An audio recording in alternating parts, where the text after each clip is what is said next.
Namaste everyone here at Booktube. Welcome to my channel, Hamsavahini Vajra Astra. I'm Ohana.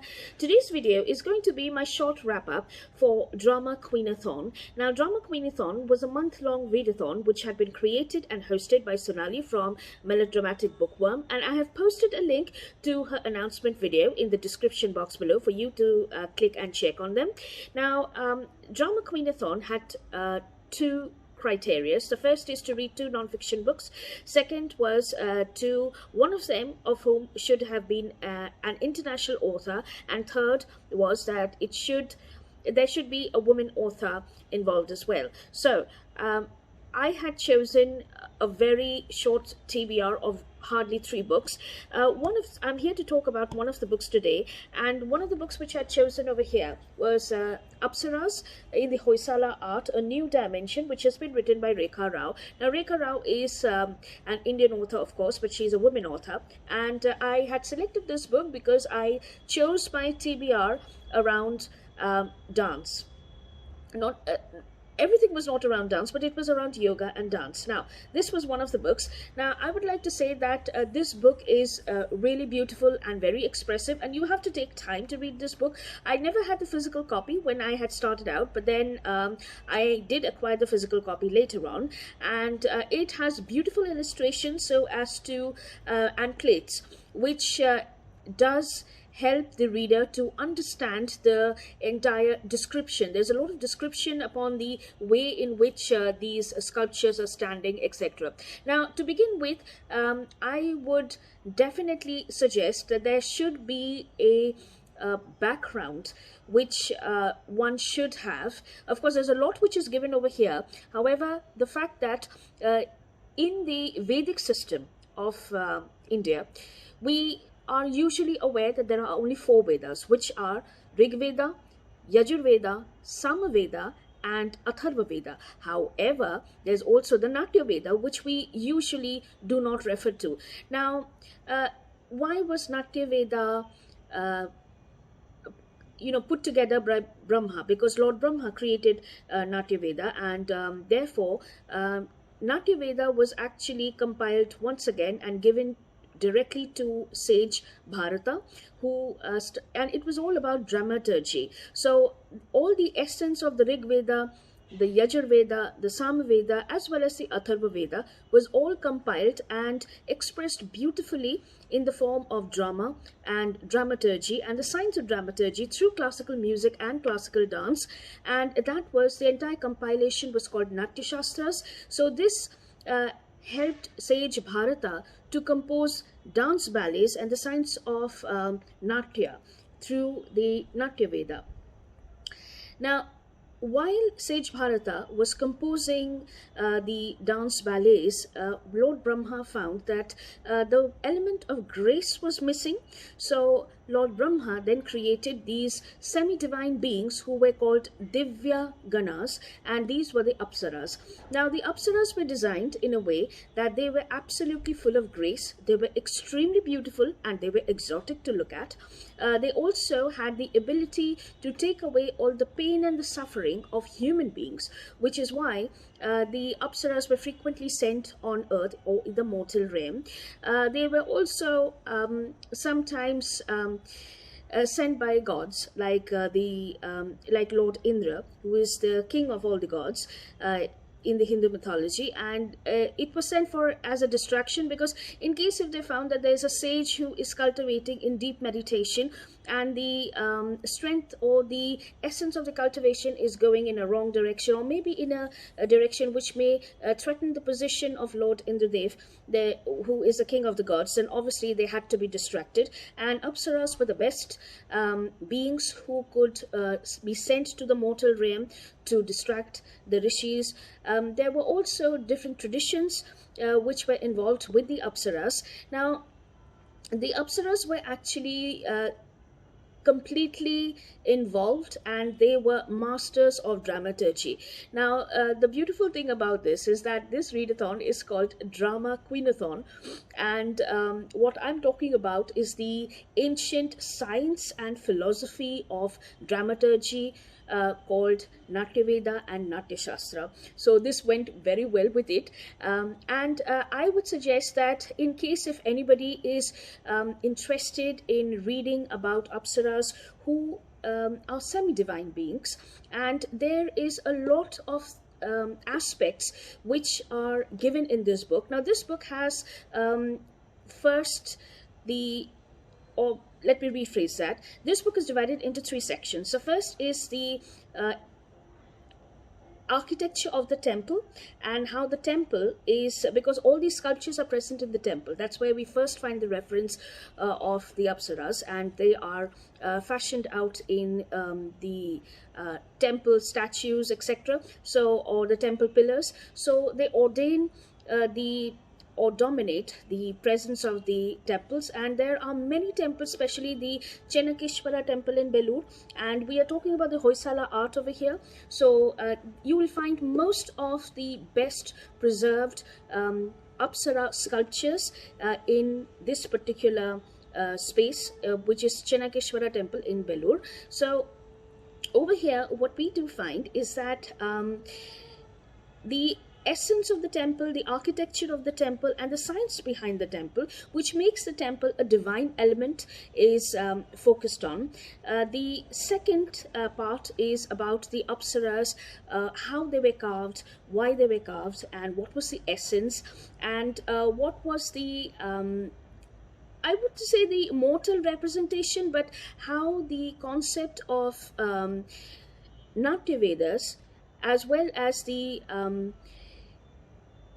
fact that there was Sadir Atyam, which had been performed in ancient India, which was a dance to please the gods. Because you see, there's a reference in this book with regards to the different aspects in which the divine was welcomed in the temple. This is given in the first part. So what we today know is that the temples usually have the priests. Whenever there's a festivity, there are priests who do all the rituals, etc. But that is just part 1 of inviting a deity into the temple. The second part, which is called Angabhoga actually, and Angabhoga means to give the physical adoration, as well as the physical I would say the welcoming aspect to the deity. But then to please the deity, the devotional aspect was actually given through Rangabhoga, and Rangabhoga was the space where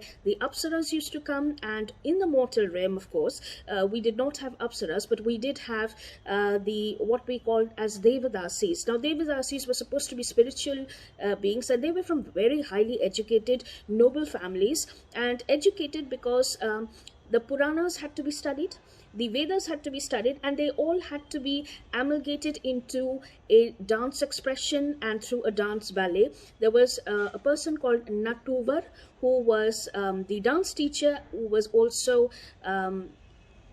adept in composing and choreographing most of the wisdom which was present and regarding the deity, etc. So, and the girls were trained from very noble families. Now, of course, the name Devdasi has been completely tarnished, and they have been reduced to a very low level. But there are movements which are going on in South India to reinstate the purity of Devdasis, as well as the to cultivate the exact form of dance which the Devdasis had incorporated. And this was actually Sadir Atyam. Sadir Atyam was the expression of devotion and the expression of the entire wisdom which we learnt from the deity in a dramatic as well as a poetic form through dance and the dance ballet, etc. There was also music associated with it. A lot of that has been written in this book. So this does portray that aspect of ancient Indian festivities as well. The third part of this book is all about the philosophy of Apsara, where the sculptures of these Apsaras actually denote the human mind, as well as the play of the natures of the human mind, which are called the gunas. Now, as we all know, the human body is made up of 5 sheets or 5 koshas, Now, of course, I don't want to get into this because those who are not aware, but of course it's very good to know. Most of the people will be aware, but those who are watching this from other countries as well, I'd just like to mention that in the Ayurvedic system of the human body, there are 5 sheaths or 5 layers, horizontal layers, which the human body is made of, and there are 7 layers vertically, which the human body is made of. So the 5 layers are called koshas. So there is Annamaya kosha, which is everything to deal with your physical organs, as well as then there is the Pranamaya kosha, which is everything to deal with your the subtle space which goes through it. And then you have Manomaya kosha, which is everything to deal with your mind, and there is Vijnamaya kosha, which is everything to deal with your knowledge, and then there is the Anandamaya kosha, which is everything to deal with divine bliss. So this all takes from the physical outside to the inside. So that's a horizontal aspect of layers which are present in the human body. The vertical aspect, which is also known as the ascent, is there are 7 chakras, and I believe chakras is something which is very, very popular these days, and it's quite commonly known. So there are 7 chakras in the human body which can be explored through yoga, and these are the Muladhara chakra, which is the root chakra. Then you have the Swadhisthana chakra, which is the sacral, not the sacral chakra, yes, no, that's not the sacral chakra, but yes, there is Swadhisthana chakra, which is everything to deal with your creativity and knowledge absorption. The third is the Manipur chakra, which has the navel chakra. So yes, Swadhisthana is the sacral chakra, and Manipur is the navel chakra, or the solar plexus as they call it. Then you have the Anahata chakra, which is the heart plexus as well. Then you have the Vishuddhi chakra, which is the throat chakra. You have the Ajna chakra, which is everything to deal with the psychic mind, and scientifically it is everything to deal with the I would say the activities of the pituitary. And then we have the Sahasraha, which is the 1,000-petaled lotus, which has to be opened in order to get the entire connection to the divine being or the cosmic, I would say, to align the human body to the cosmic rays, so through the subtle body. So these are the 7 chakras which are vertical, and there are 5 sheets which are horizontal. So most of the play, I would say, of the different aspects of the human body is described by these sculptures, and this is called the Philosophy of Apsara. So there was a lot of similarity which I found in today. In fact, not only today's, but ever so long, women have been very interested in their outer beauty, etc., which is very important. But then there is a very subtle note which is given, that you have how to become beautiful in a way that it is exuded from inside out and not from outside in. So that is given, the psychology is given, and it is really written beautifully. So I would highly recommend this book for anyone who is interested in knowing more about the arts and the sciences and the mysticism which is associated with these very beautiful celestial damsels or celestial beauties who are known as Apsaras. And I absolutely love this book. So that will be my take on Apsaras, and I'll just try and see if I can show a few of the illustrations over here, which are beautiful. The plates over here are actually beautiful, as you can see. So each of these explanation of these plates are all given in the book, and they are this is actually that the philosophical aspect of the Apsaras. So that was my take on this book. So I hope you enjoyed this part of my vlog. I will be back with another part of my vlog which focuses on another book, which is Women of Pride, the Devdasis, but this is going to be a separate little vlog which I'll make, because there's a lot which I need to mention in this.